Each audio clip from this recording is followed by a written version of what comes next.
दोस्तों जय हिंद। CFTV यानी कि चाणक्य फोरम टेलीविजन में आपका बहुत बहुत स्वागत है। यह प्लेटफॉर्म है जो मैंने बनाया है, मोबाइल फोन ऐप पे चलेगा, आपकी वेबसाइट पे चलेगा और बिल्कुल एक टेलीविजन चैनल की तरह।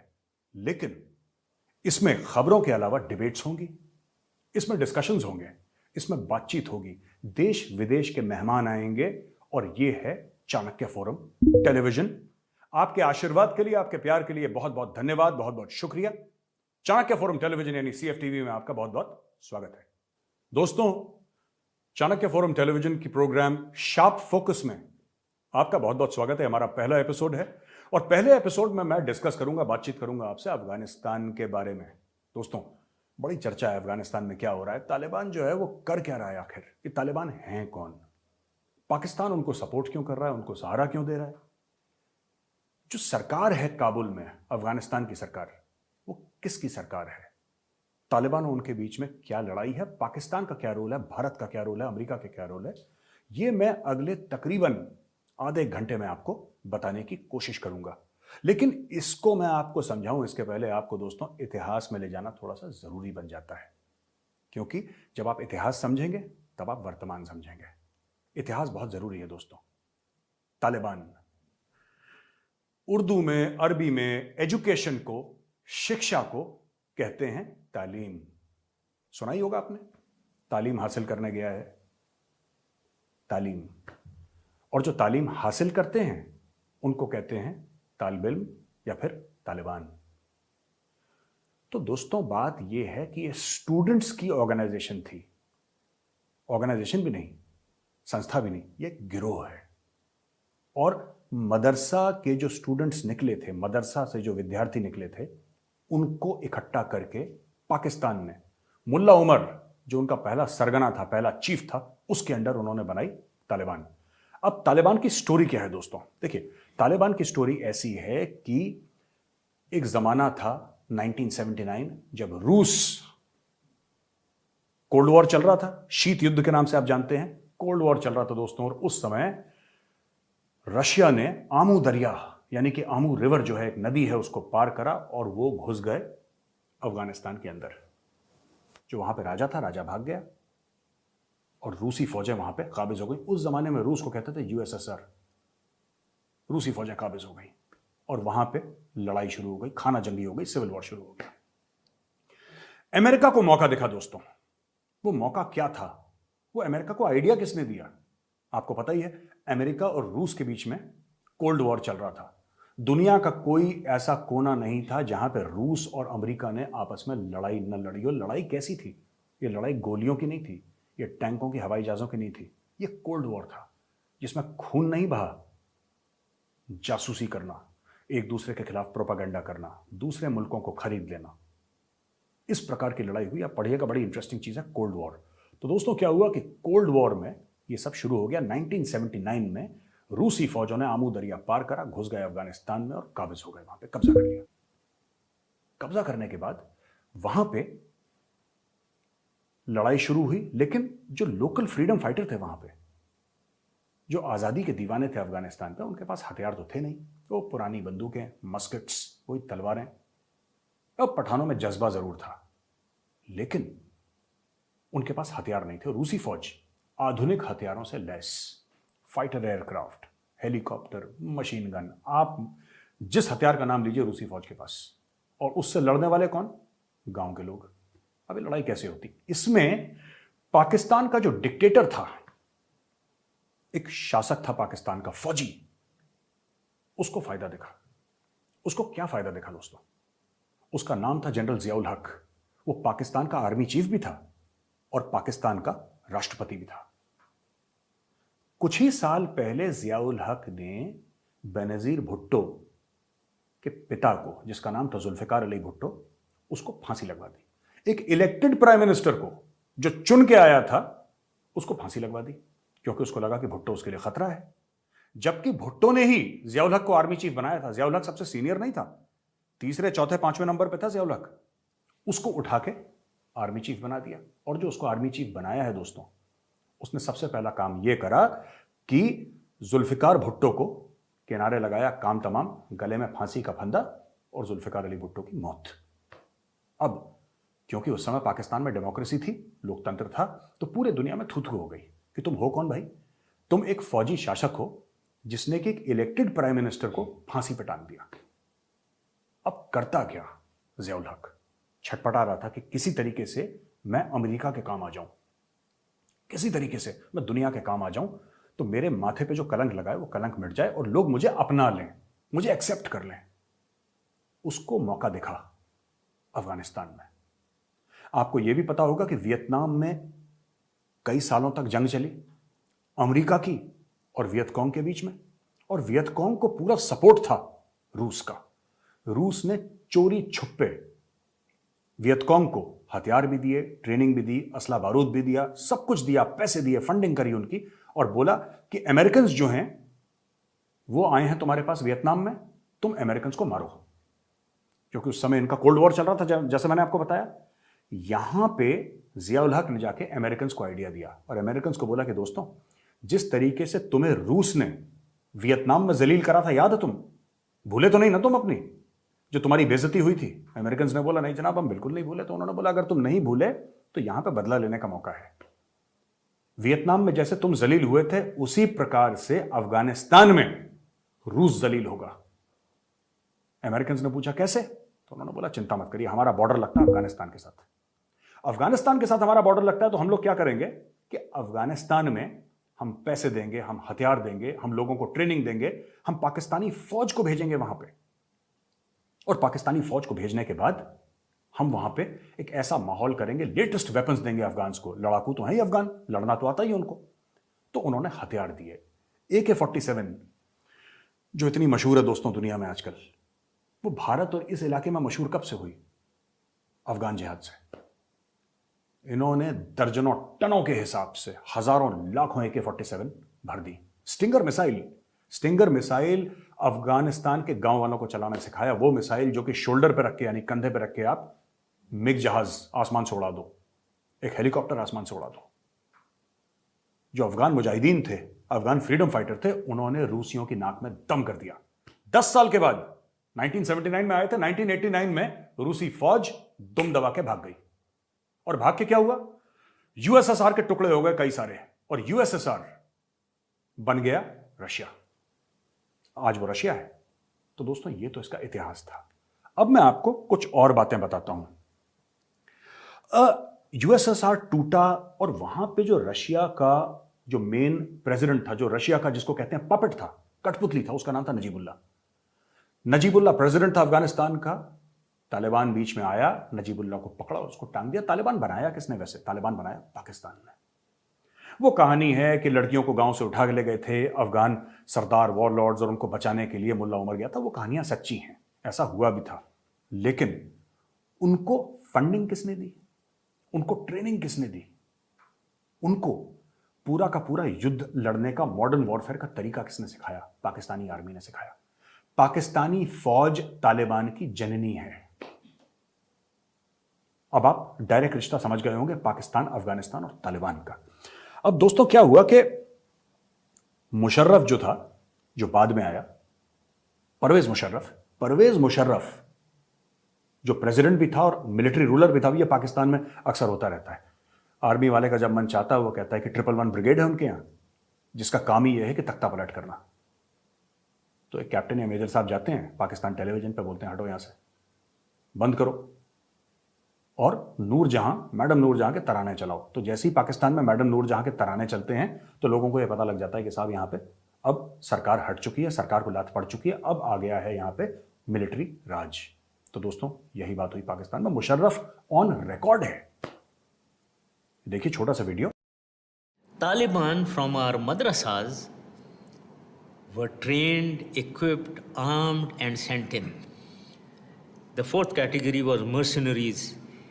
I am from the special service group. I know some colleagues of mine who went inside with 50, 100 odd people as mercenaries and were fighting the Soviets. Musharraf on record है ये कहते हुए कि साहब SSG यानी कि स्पेशल सर्विसेज ग्रुप, जो पाकिस्तान की स्पेशल फोर्सेस हैं, वो भाड़े के टट्टू थे। आप समझ लीजिए अपने आप को प्रोफेशनल आर्मी कहने वाला पाकिस्तान, इसने अपने फौजी भेजे पैसे देके कि जाओ तुम तालिबान के साथ लड़ो। तो छुट्टी लेते थे 1-2 महीने की और बॉर्डर पार करके अफगानिस्तान में चले गए और फिर ये तालिबान के साथ लड़ते थे फोर्सेस के खिलाफ। डबल गेम खेला है दोस्तों पाकिस्तान ने।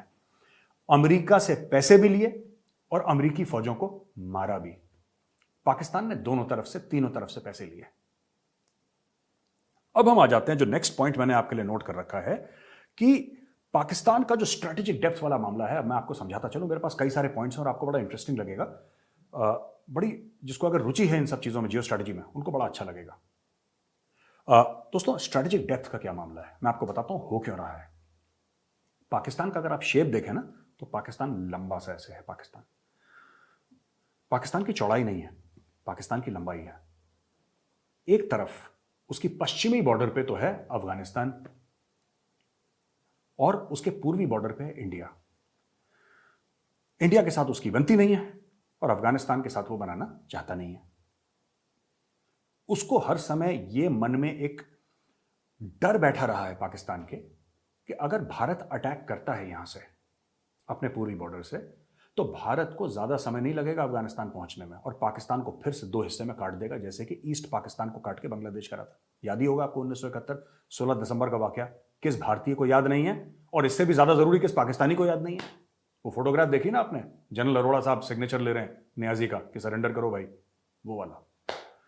तो ये पाकिस्तान के मन में दहशत थी। अब पाकिस्तानियों ने क्या करा कि साहब बोला स्ट्रेटेजिक डेप्थ, यानी कि अगर हम इलाका हासिल नहीं कर सकते अपने आप को और चौड़ा करने के लिए, तो कम से कम इलाके में इन्फ्लुएंस अपना डाल सकते हैं, हमारा रसूख हो जाए वहां पे, हमारा कंट्रोल हो जाए।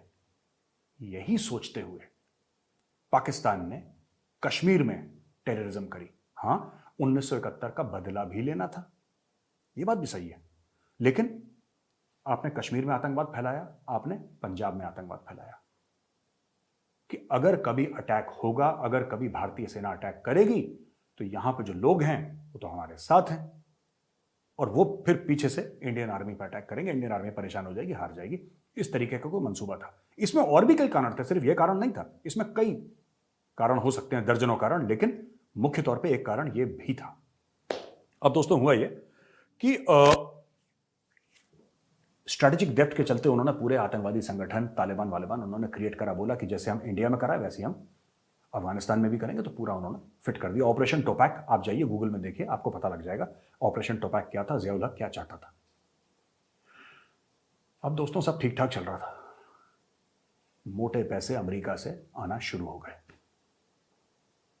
जो आजकल हल्ला कर रहा है ना पाकिस्तान कि हम अमेरिका को बेसिस नहीं देंगे, एब्सोल्युटली नॉट। इमरान खान कहता है एब्सोल्युटली नॉट। आपका अगर कोई पाकिस्तानी दोस्त है, जान पहचान का है सोशल मीडिया पे, उससे यह पूछना कि 20 साल से 9/11 के बाद जो अमेरिकी फौजें अफगानिस्तान में हैं, उनका खाना, गोला बारूद, वेपन्स, एम्यूनेशन, पेट्रोल, गाड़ियां, टेंट, इक्विपमेंट, बूट्स, यूनिफॉर्म्स, यानी कि जंग का सारा असला बारूद, ये कहां से जा रहा है? जरा पूछिएगा अपने पाकिस्तानी दोस्तों से, जा कहां से रहा है? दोस्तों, ये पाकिस्तान से ही जाता है। बड़े बड़े अमेरिकी जहाज आते हैं, कराची पोर्ट पे यानी बंदरगाह पे रुकते हैं, वहां से सामान उतारा जाता है और ये बीचों बीच पाकिस्तान की गाड़ियां चलती हैं, तोरखम में जाती हैं, जो कि बॉर्डर है। तोरखम गेट है पाकिस्तान अफगानिस्तान के बीच में, और वहां से फिर अफगानिस्तान तक गाड़ियां जाती हैं। कुछ सामान डायरेक्टली बाय एयर चला जाता है, पर ज्यादा से ज्यादा भारी सामान, क्योंकि हर चीज हवाई जहाज से नहीं जा सकती दोस्तों, इसलिए यह जाता है बाय लैंड। पाकिस्तान जो आज कह रहा है ना एब्सोल्युटली नॉट, हम हवाई अड्डे नहीं देंगे, भाई तुम हवाई अड्डे नहीं दोगे, तुम वो आज कह रहे हो। 20 साल से क्या कर रहे थे तुम? 20 साल से यही काम कर रहे थे। तुमने हवाई अड्डे भी दिए, रहदारी भी दी, सब कुछ दिया। क्यों? क्योंकि अमेरिकन ने तुम्हें डॉलर दे दिए, और जहां तुम्हें डॉलर दिए तुमने नाचना शुरू कर दिया। तो यही पाकिस्तान करता है, यही पाकिस्तान आज भी कर रहा है। अब देखिए, सब कुछ ठीक चल रहा था, खूब पैसे बटोर रहे थे भाई लोग, ये पाकिस्तानी दवा के पैसे बटोर रहे थे दोस्तों, billions and billions and billions of dollars coalition support fund के इन्होंने खा लिए। सब कुछ ठीक चल रहा था, लेकिन एक दिन क्या हुआ? 9/11 हो गया। और 9/11 ने दुनिया को हर समय के लिए बदल दिया। याद है आपको वो जहाज ट्विन टावर के अंदर, आपके पेंटागन के अंदर वो जहाज आ रहे हैं, वो इमेजेस आपने देखे होंगे, वीडियोस आपने देखे होंगे। वही थे 9/11 के असली फॉल आउट अफगानिस्तान में। यूएस ने इन्वेड करा इराक, यूएस ने इन्वेड करा अफगानिस्तान। इराक में उन्होंने मार दिया सद्दाम हुसैन को, फांसी दे दी, और अफगानिस्तान में ओसामा बिन लादेन भागने लगा, छुपने लगा। अमेरिका को बहुत गुस्सा था। 3,000 अमेरिकन सिटीजन यानी कि शहरी नागरिक उनके मर गए थे 9/11 में। और दोस्तों उसके बाद शुरू हुआ the great game part 2। American फौजें आई और बमबारी शुरू करी। तालिबान भाग खड़ा हुआ और तोरा बोरा की गुफाओं में छुप गया। ओसामा बिन लादेन पकड़ा गया कई सालों के बाद एबटाबाद, पाकिस्तान में। पाकिस्तान की ISI, पाकिस्तानी फौज ने उसको छुपा के रखा था। यह पाकिस्तान का किरदार है, यह पाकिस्तान का चरित्र है। जिससे पैसे ले रहे हो उसी की पीठ पे छुरा भोंको। समझ गए आप? अमेरिकन से पैसे लिए और जिसने 3,000 अमेरिकी मारे थे उसको पनाह दे रखी है, उसको घर प्रोवाइड कर रखा है। तो यह तो कहानी हो गई पाकिस्तान की। दोस्तों अब आपको यह लग रहा होगा कि भाई इसका इंडिया में क्या लेना देना है। और लोग अक्सर यह कहते हैं ना कि अमेरिका जो है वो अफगानिस्तान छोड़ के चला गया। दोस्तों अमेरिका जो है अफगानिस्तान छोड़ के नहीं गया, अमेरिका ने अपने आप को रिपोजिशन करा है, छोड़ के नहीं गया वो। आज भी American warships, American drones, American worship से जहाज उड़ रहे हैं, वहां पे रिकॉनेसेंस चल रहा है, अमेरिकन बेसिस से एयरक्राफ्ट उड़ रहे हैं, ड्रोन्स, रीपर, गार्डियन, ये हेलफायर मिसाइल्स फायर हो रही हैं वहां पर, दुनिया भर की मिसाइल्स फायर हो रही हैं। परसों ही वहां पे एक कॉन्वॉय के ऊपर अमेरिकन ने हमला कर दिया। तो अमेरिकन छोड़कर अफगानिस्तान नहीं गए, उन्होंने सिर्फ अपने ट्रूप्स हटाए हैं। दखल उनका पूरा है, पॉलिटिकल, इकोनॉमिक, मिलिट्री। अमेरिका कहीं नहीं गया। जो रसूख अमेरिका का कल था वो आज भी है। तो अगर किसी भी पाकिस्तानी को कोई गलतफहमी हो कि अमेरिका चला गया है, मैं कहना चाहता हूं वही इमरान खान वाली बात, एब्सोल्युटली नॉट। अमेरिका वहीं पर है। अब दोस्तों क्या हो गया कि पाकिस्तानी ये कहते हैं कि साहब हम तो तालिबान को सपोर्ट नहीं करते, हम बिल्कुल भी तालिबान को सपोर्ट नहीं करते। जरा ये वीडियो देखिए। शेख रशीद जो पाकिस्तान के होम मिनिस्टर है, गृह मंत्री, इंटीरियर मिनिस्टर कहते हैं वहां पे, वो तालिबान के बारे में क्या कहते हैं, देखिए जरा वीडियो। हमने सालों ISPR से ये ब्रीफिंग सुनी थी कि हमारी जंग अलकायदा से है, तालिबान के साथ जंग पे हमारी फिर भी दुनिया शक कर रही थी, लेकिन अलकायदा का बिल्कुल ऑब्वियस था। अब इसमें हमारी गलती कहाँ से आई? असल मसाइल क्या हैं? मसाइल ये हैं कि तालिबान की या दूसरे जो वहाँ लोग हैं उनकी फैमिलीज़ यहाँ रहती हैं, पाकिस्तान में है, रवात है, लोई बीर है, ये बनी गाला है, सॉरी क्या है, मरी से पहले जो हमारा आता है बाराकऊ है, तरनोल है। इसी के अलावा देखिए एक बहुत बड़ा उनकी बाज़ डेड बॉडीज़ भी आ जाती हैं। बाज़ मेडिकल ट्रीटमेंट के लिए भी लोग, बाज़ हॉस्पिटल्स ऐसे हैं जहाँ उनकी ट्रीटमेंट होती है। सो ये सारी सूरत हाल पाकिस्तान को देखें 40 साल से, जो बल्कि 70 साल से ही आप लगाएं। दोस्तों अभी आपने देखा शेख रशीद ने क्या बोला। ये कह रहे हैं कि तालिबान पाकिस्तान में आते हैं, उनके घर परिवार वाले वहाँ पे रहते हैं, उनका इलाज होता है। सिर्फ इलाज नहीं, उनको पैसे भी मिलते हैं, उनको ट्रेनिंग भी मिलती है, मदरसों में कंट्रीब्यूशन, डोनेशन, जो दान दक्षिणा होती है वो भी मिलता है, सब कुछ मिलता है पाकिस्तान से। और फिर पाकिस्तान ये पूछता है दुनिया से कि हमें FATF में क्यों डाला है। भाई आपको FATF में इसलिए डाला है क्योंकि आप ऐसे काम करते हैं। तो इमरान खान कहते हैं कि 40,000 आतंकवादी आज भी पाकिस्तान के अंदर है। देखिए ये पाकिस्तान के प्राइम मिनिस्टर और पाकिस्तान के होम मिनिस्टर हैं जो दुनिया के सामने छाती ठोक के कबूल कर रहे हैं कि हमारे यहाँ आतंकवादी हैं। 1 नहीं, 2 नहीं, 10 नहीं, 40,000। और तालिबान को इन्होंने घर जमाई बना रखा है। फिर ये कहते हैं कि साहब इंडिया ने साजिश कर दी। इंडिया ने साजिश कर दी कि हम FATF को हमें क्यों डाला है, इंडिया की साजिश है, ग्रे लिस्ट में। इंडिया चाहता है कि हम तरक्की ना करें, या हमें साजिश का गुनहगार ठहरा रहे हैं पाकिस्तानी। तो दोस्तों ये तो इनकी एक बात है। अब हम आगे बढ़ते हैं। पाकिस्तान ये कहता है कि भारत को अफगानिस्तान में क्यों इंटरेस्ट है भाई, क्यों रुचि है ना? आपका तो बॉर्डर भी नहीं मिलता। वो बात अलग है, मैं गिलगिट बाल्टिस्तान से हमारा बॉर्डर मिलता है और पाकिस्तान ने वो जगह घेर रखी है, मैं उस चीजों में नहीं जाऊंगा अभी। ठीक है दोस्तों, मैं उस चीज में नहीं जाऊंगा, लेकिन जो पाकिस्तानी ये कहते हैं कि भारत का बॉर्डर अफगानिस्तान से नहीं मिलता फिर भी भारत अफगानिस्तान में प्रेजेंट है, क्यों? मैं उनसे ये पूछना चाहता हूं कि बॉर्डर तो अमेरिका का भी नहीं मिलता दोस्तों। अगर बॉर्डर अमेरिका का नहीं मिलता और अमेरिका अफगानिस्तान आ सकता है, तो आपने अमेरिका से अरबों खरबों डॉलर क्यों लिए? आपने अरबों खरबों डॉलर क्यों लिए अमेरिका से? आपने दलाली क्यों खाई अमेरिका से?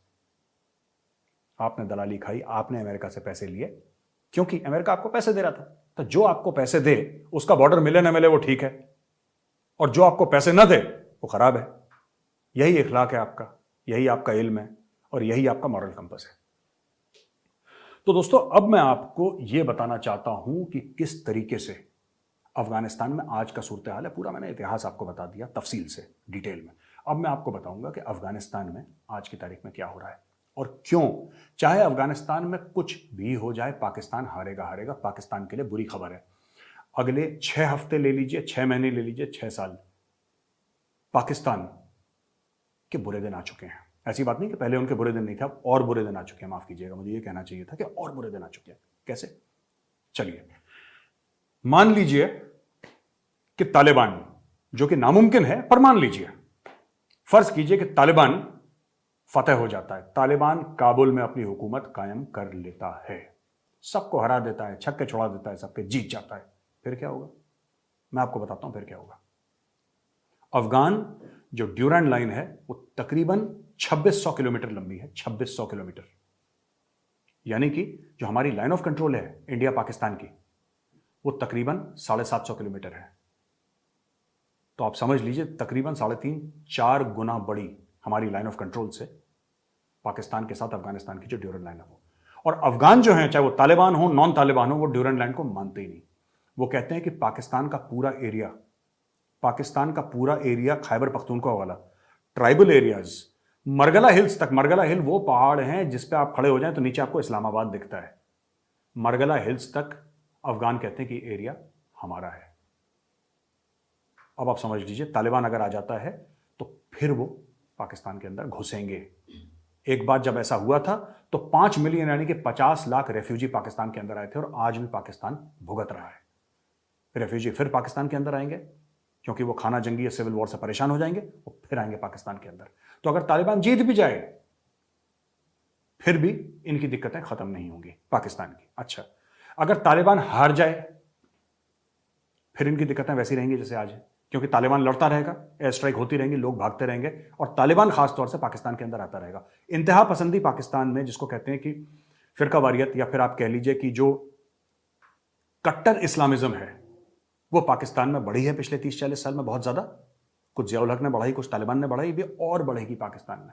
वही मस्जिदों में धमाके, वही स्कूलों में धमाके, वही बाजारों में धमाके, शूटिंग, ये सब होगा, क्योंकि ये तालिबान का एक सिग्नेचर रिंगटोन है तालिबान की। तालिबान जहां जाता है अपने साथ मौत का सामान लेकर जाता है। आज मौत का सामान अफगानिस्तान में है, कल मौत का सामान पाकिस्तान में होगा। और पाकिस्तान के अंदर एक बार घुस गए तो क्या लाहौर, क्या इस्लामाबाद, क्या हैदराबाद और क्या कराची? क्या आपको लगता है कि सिर्फ वो अपने आप को महदूद रखेंगे खैबर पख्तूनख्वा या पठान एरियाज तक? बिल्कुल नहीं, वो पूरे पाकिस्तान में फैलेंगे, फैले भी हुए हैं। तालिबान ने भारत को बोल दिया है कि आप हमारे मसले के बीच में मत पड़िए, हमारा कश्मीर से कोई लेना देना नहीं है।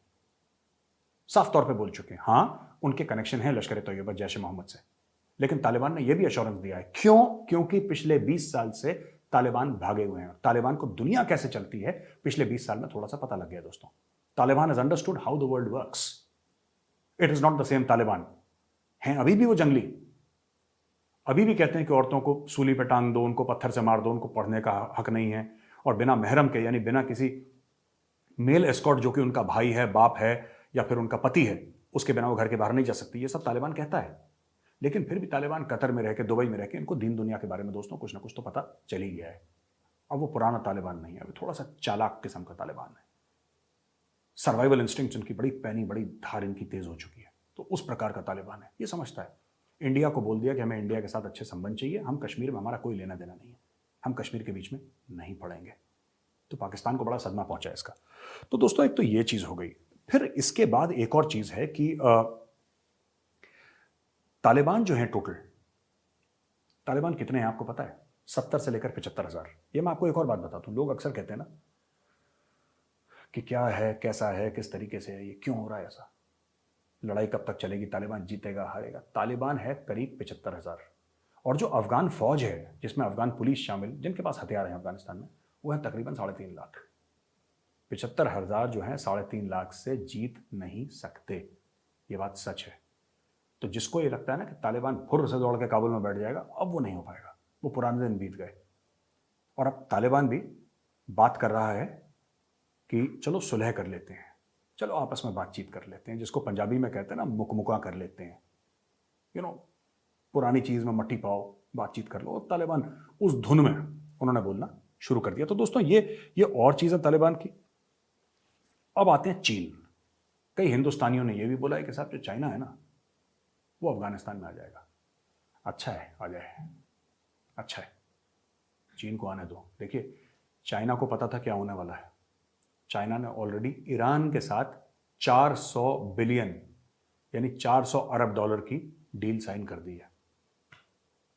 और चाइना को अफगानिस्तान में जाने के लिए पाकिस्तान की जरूरत नहीं है। हाँ, पाकिस्तान को भाड़े के टट्टू की तरह इस्तेमाल करना कि भाई हमारे इंजीनियर यहां पे काम करेंगे, तुम उनको सुरक्षा प्रदान करो, तुम उनकी हिफाजत करो, इतना पाकिस्तान पैसे के लिए कुछ भी करेगा, आपको पता ही है।